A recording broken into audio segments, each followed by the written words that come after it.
Assalamualaikum warahmatullahi wabarakatuh. Halo, apa kabar guru-guru hebat? Saya, Cucu Daria dari SDN 1 Kedung Sana, mau memaparkan tugas kepala sekolah tentang rancangan aksi perubahan untuk kualitas pendidikan di SDN 1 Kedung Sana. Eh, yang pertama, identifikasi prioritas perubahan. Pendidikan merupakan hal penting dalam fase kehidupan.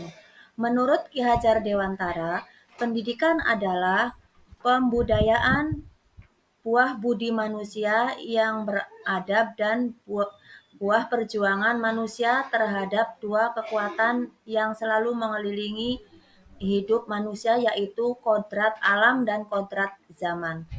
Pendidikan harus berpihak pada kebutuhan peserta didik. Pendidikan hanya dapat menuntun tumbuh atau hidupnya kekuatan kodrat yang ada pada anak-anak, agar dapat memperbaiki lakunya atau bukan dasarnya. Aksi perubahan yang saya lakukan pada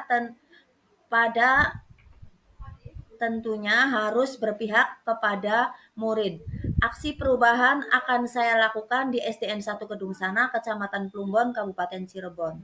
Ruang lingkup dari aksi perubahan ini adalah terwujudnya siswa yang berintan, bertakwa kepada Tuhan Yang Maha Esa, inovatif, terampil, dan cinta tanah air. Yang bagian B itu tentang tujuan perubahan. Dari tujuan perubahan itu terdiri dari 3. Yang pertama tujuan jangka pendek, yang kedua tujuan jangka menengah, dan yang ketiga tujuan jangka panjang. Yang pertama tujuan jangka pendek itu terdiri dari membiasakan murid yang religius. Kemudian yang kedua membiasakan murid yang kreatif. Yang ketiga itu terwujudnya murid yang mampu mengungkapkan ide-ide baru.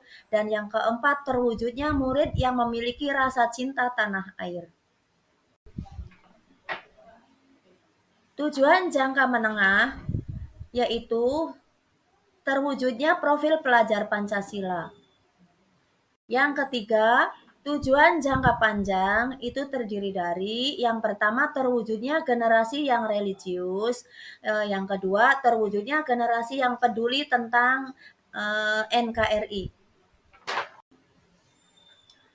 Dari tujuan utama perubahan yaitu adalah terwujudnya murid yang religius, inovatif, terampil, dan cinta tanah air.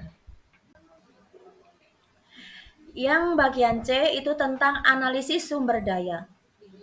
Analisis sumber daya itu terdiri dari modal manusia, modal sosial, modal fisik, modal finansial, dan modal politik. Dari modal manusia itu kepala sekolah, guru, tenaga kependidikan, peserta didik, wali murid, dan komite sekolah.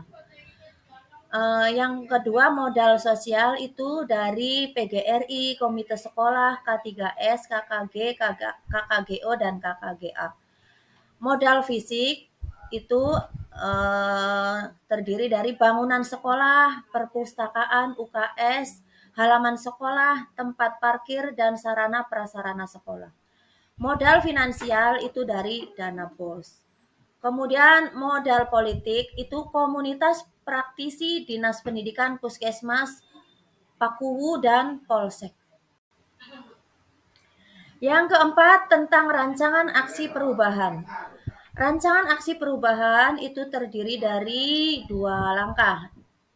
Langkah pertama itu meningkatkan kualitas tenaga pendidik dan kependidikan.